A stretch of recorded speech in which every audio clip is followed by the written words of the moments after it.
Victorian authorities confirmed significant community transmission of COVID-19 after another day of double-digit infections. The Premier's message: it doesn't matter how many people are doing the wrong thing, everybody will pay the price. 9 million cases worldwide. A German region the latest to reimpose lockdowns as several countries battle to stem a surge in COVID-19 infections. Pubs, cinemas and museums set to reopen in England as British Prime Minister Boris Johnson announces a further easing of restrictions. And a show of support on the racetrack. NASCAR drivers unite behind the series' only black driver, the target of a racist attack.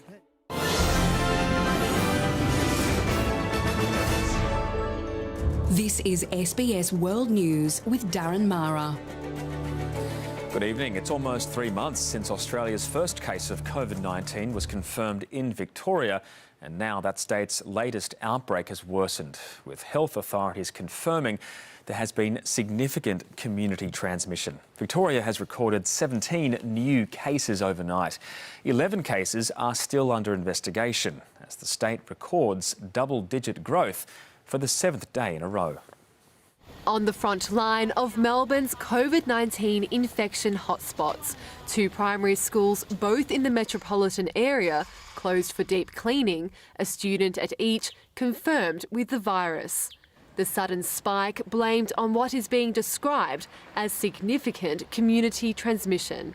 Families again urged to observe social distancing and lockdown rules. It doesn't matter how many people are doing the wrong thing, everybody will pay the price if we get to a point where restrictions, either localised or across the state, need to be reintroduced. Although the border remains open, the New South Wales state government is warning against travel to Melbourne and says organisations in the state should not interact with Melbourne citizens. Do not go down there, and certainly I think it's the prerogative of every business, every organisation not to accept anybody from those hotspots at this time. That is basic pandemic management. With states now heading into the winter school holiday season, authorities are warning holidaymakers not to let their guard down. You might go on holidays, but please don't put the distancing rules on holidays. The 1.5 metres remains essential. The cough etiquette remains essential. As Queensland's Premier promoted outback travel, she said the long border closure has worked to the state's advantage. We are going to review at the end of the month, but there is significant concern about the community transmission. People do not want a second wave here in Queensland. There is still no firm date on when Western Australia will reopen the border, now watching developments in Victoria with increasing concern. August 8 was the indicative date we had set. That had to change because of what's going on in Victoria. The state plans to eliminate social distancing under Phase 5 restrictions in mid-July, while South Australia will ease to Phase 3 restrictions from Monday. We will ease the restriction, which currently requires only 1 person per 4 square metres, and that will now become 1 person per 2 square metres. Extra police will be stationed at the South Australian border with Victoria to facilitate pre-approved crossings from next week. Jennifer Shearer, SBS World News. Well, Essendon has confirmed its player Conor McKenna has now tested negative to COVID-19. The club also confirmed his tests on Friday and Saturday were both positive after it was initially suspected his Friday test result was irregular.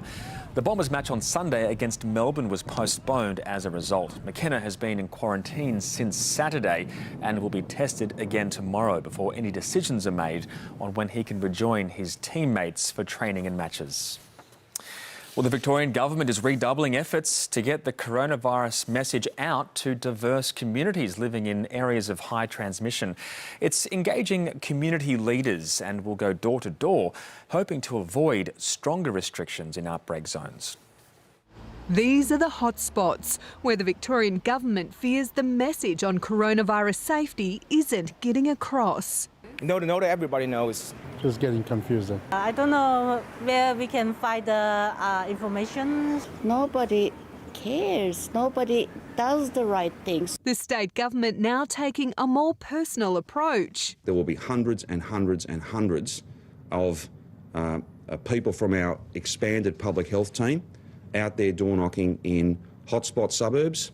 The 6 coronavirus hotspots subject to travel warnings have above state average diversity levels. In Darren, 40% of its population speak a language other than English at home, 41% in Moreland, 62% in Brimbank, 46% in Hume, 13% in Cardinia and 38% in Casey.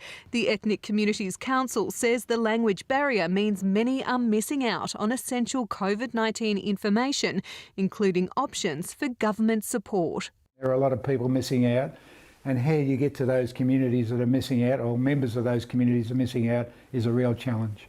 But there are concerns that singling out certain groups could lead to an increase of COVID racism.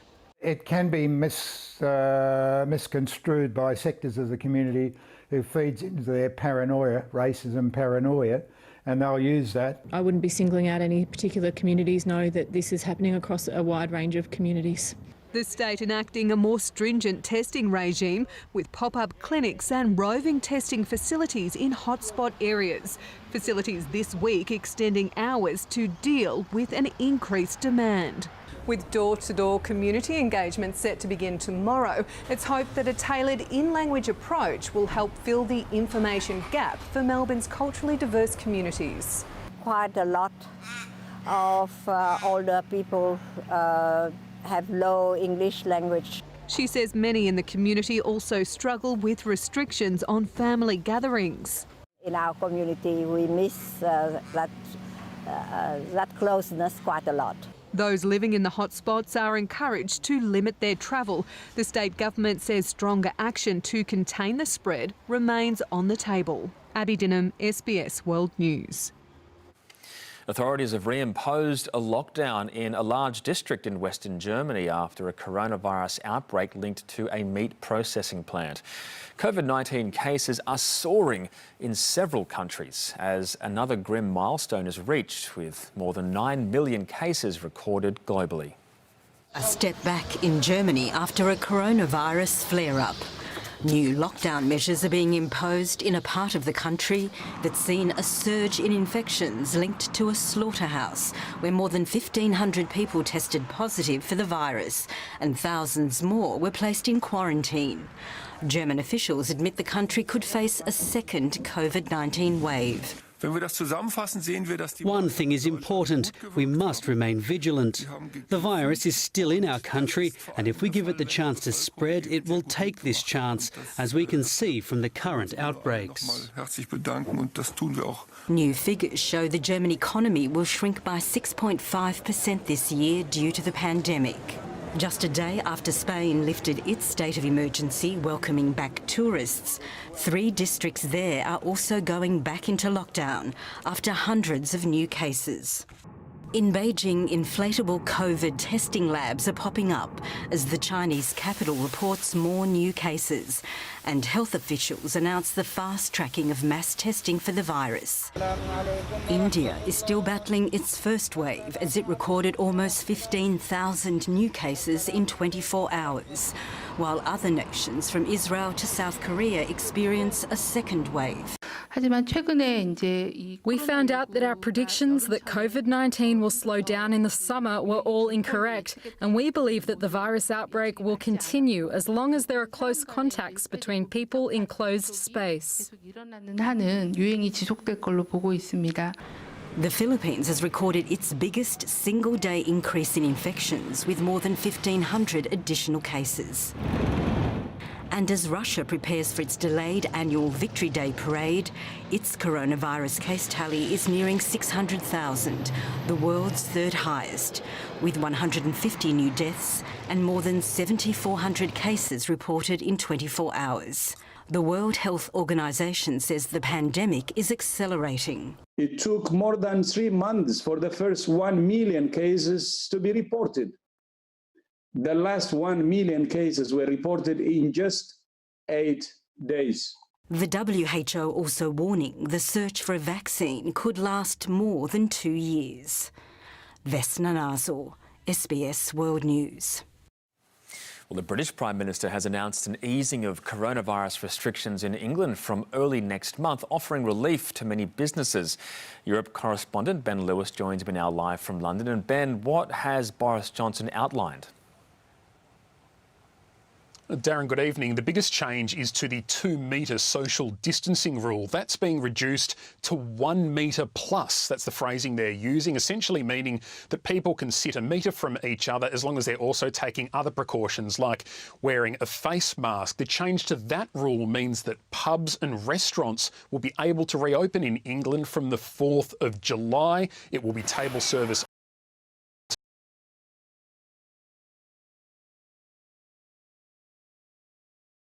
and some museums reopening. Here's a little of what the Prime Minister told Parliament just a few minutes. The governments in Scotland, Northern Ireland and Wales will make their own decisions in the coming... Comes after world number 19, Grigor Dimitrov, all global cases, despite having less than 5% of the world's population. The Lone Star State far from alone. Texas, one of a majority of states with rising coronavirus cases. COVID-19 is now spreading at an unacceptable rate in Texas, and it must be corralled. State hospitalizations double last month. Houston averaging 800 new cases each day. We are moving very fast in the wrong direction. This is very real. This is a healthcare crisis. The governor imploring citizens. I know that some people feel that wearing a mask is inconvenient or that it is like an infringement of freedom. But I also know that wearing a mask will help us to keep Texas open. South Florida beaches reopened June 1. Miami's mayor now mandating masks in public, with cases rising most dramatically in the ages 18 to 35. We are extremely concerned that hospitalizations are up, ventilators are up, ICU patients are up. 2 more staff members of the president's rally in Tulsa testing positive, bringing the total to 8. It was in Tulsa over the weekend that Mr. Trump controversially said this. When you do testing to that extent, you're going to find more people, you're going to find more cases. So I said to my people, slow the testing down, please. The White House insisted the president was joking. It was a comment that he made in jest. It's a comment that he made in passing. But today, that was not his response. But did you ask to slow it down? If it did slow down, frankly, I think we're way ahead of ourselves, if you want to know the truth. We've done too good a job. President Trump to speak at a second indoor rally tomorrow in Phoenix, Arizona, another state with spiking cases. The megachurch set to host the rally, claiming to have installed a new air purification system. We've installed these units, and it kills 99.9% of COVID within 10 minutes. You can know when you come here you'll be safe and protected. But it's not how many feel. The University of Michigan set to withdraw from hosting a presidential debate in October amid concerns of large crowds during the ongoing coronavirus pandemic. Prulawan, SBS World News. Coming up next, the sexual harassment allegations against a former High Court justice. Complainants now seeking compensation.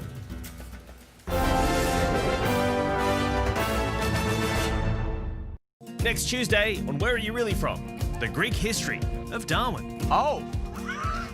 We came here, we grew up here, so never mind what's happened, we'll still be here. Where Are You Really From? Next Tuesday on SBS and on demand. If we're not successful, our client will be deported. The department are looking for fraud. Killing with a piece of paper is worse than killing by a bullet.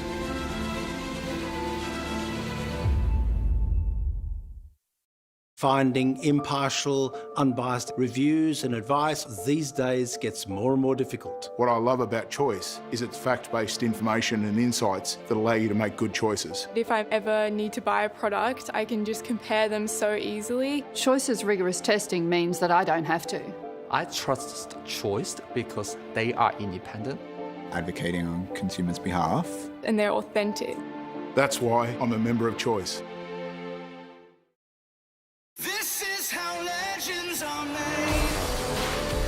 The legendary Toyota Supra is back.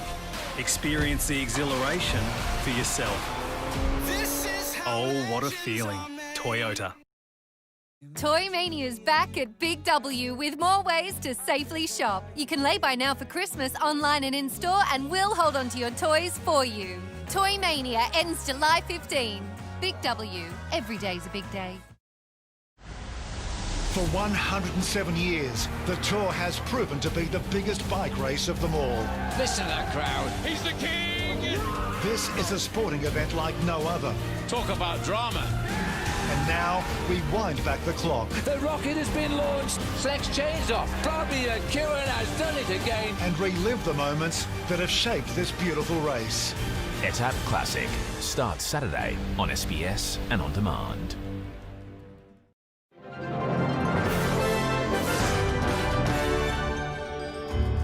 Prime Minister Scott Morrison says sexual harassment allegations against former High Court Justice Dyson Heydon are very disturbing. An independent inquiry found Mr Heydon sexually harassed 6 female junior court staff, claims he categorically denies. 3 of the women are now seeking compensation. One of the nation's top legal minds, now at the centre of a legal controversy.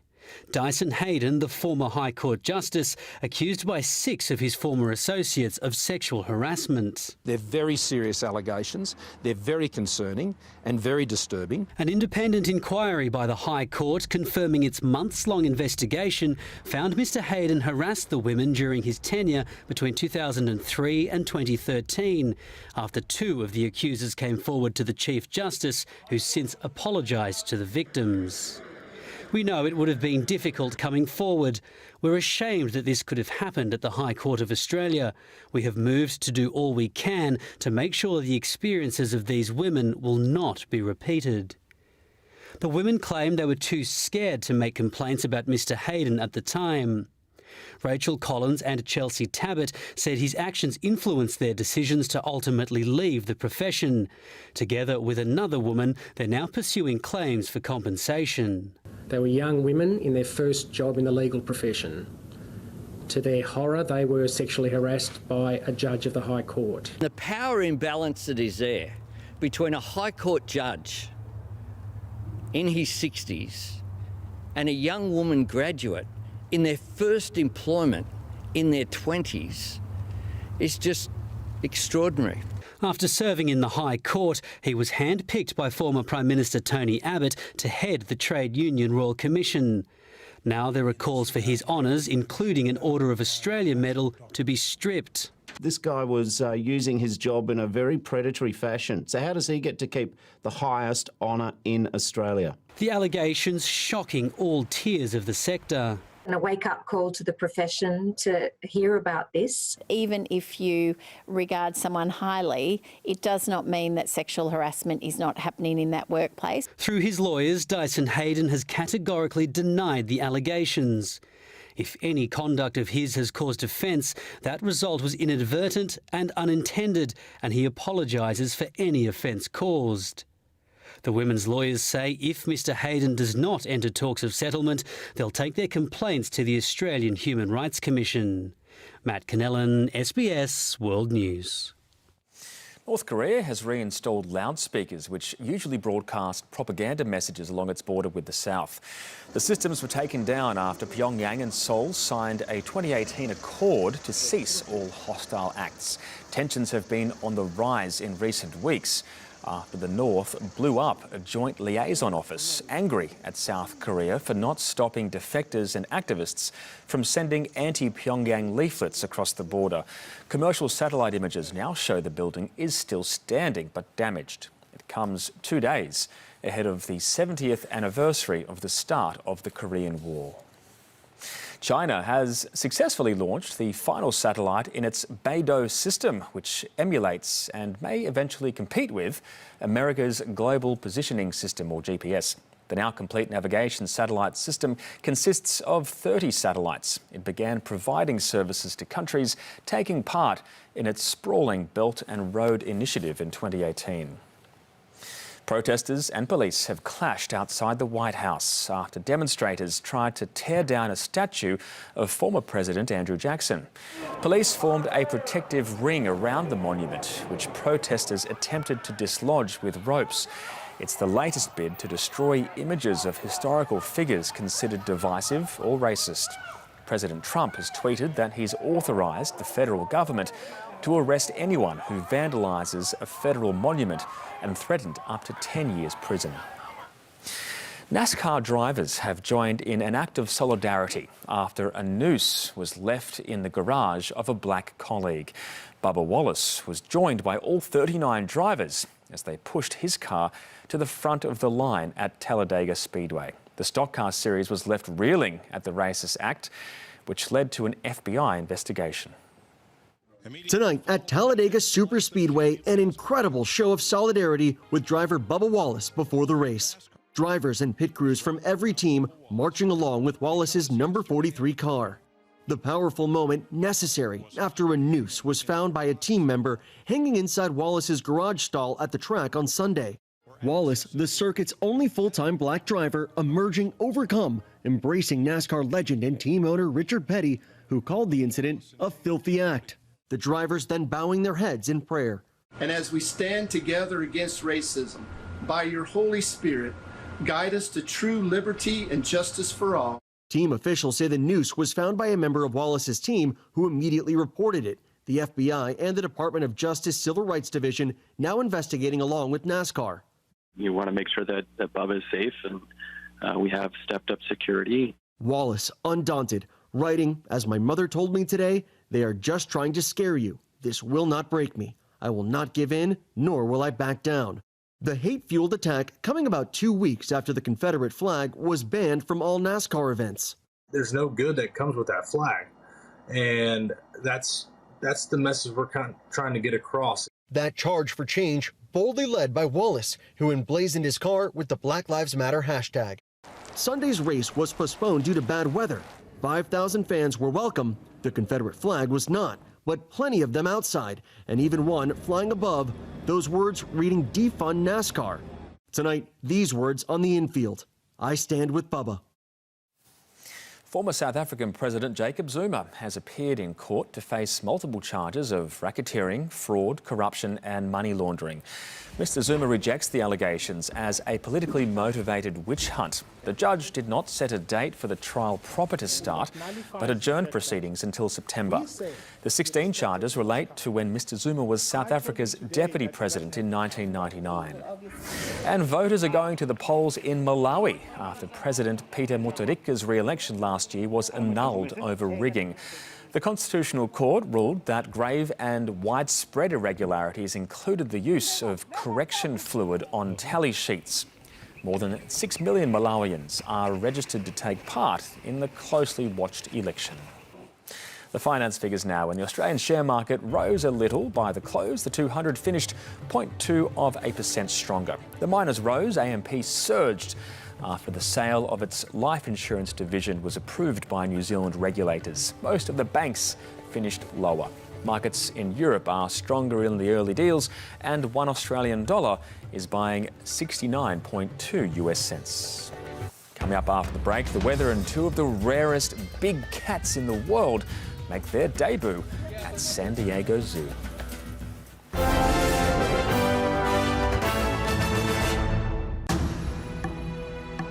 Pompeii. I'm going to try to piece together the lives of the women and men who lived here by investigating some of the treasures that they created. Prepare to be blown away. I am completely in awe of this art. The last time this was held was close on 2,000 years ago. It's almost identical. Top 10 Treasures of Pompeii, Sunday 7:30 on SBS and on demand. We're ready to get back out there again. As we do, it's up to all of us to stay COVID safe. Anytime you leave your house, wash your hands regularly. Keep physical distance where you can. Have the COVID Safe app on your phone. And importantly, if you're feeling sick, you need to stay at home and get tested. Together, we can reduce the risk of a second wave. Stay COVID-free and do the 3. Authorised by the Chief Medical Officer, Canberra. Trade quality tools for a warehouse price. Pesload nail gun kit, $1,299. DeWalt 18-volt hammer drill kit, $229. Where you find a competitor's lower price and the same stocked item will beat it by 10%. Shop at Bunnings wherever you are, whenever you want. Looks like members are getting free and faster deliveries with eBay Plus. It's like the Fast and the Furious in here. I found the Furious.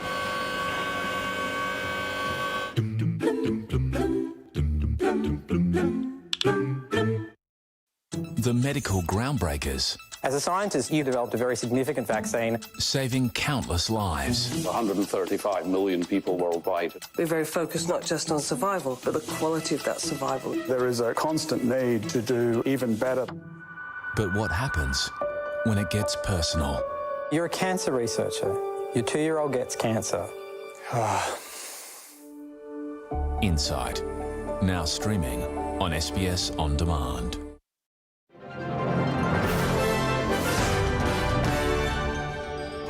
To the weather now in the major centres, a shower or two for Adelaide and Perth, showers easing for Hobart, partly cloudy in Sydney and Canberra, morning fog for Melbourne, sunshine for Brisbane and also Darwin.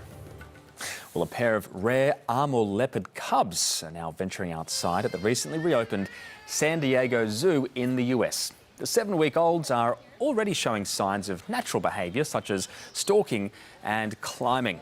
Amur leopards are the rarest big cat species. Fewer than 400 are thought to exist. They were once found in Russia, China and the Korean Peninsula, but those populations have been decimated because of loss of habitat and poaching. The cubs have not yet been named. That's the world this Tuesday. The SBS News website has all the latest stories, and you can, of course, get news anywhere, anytime with the SBS News app. From the team, I'm Darren. Good night.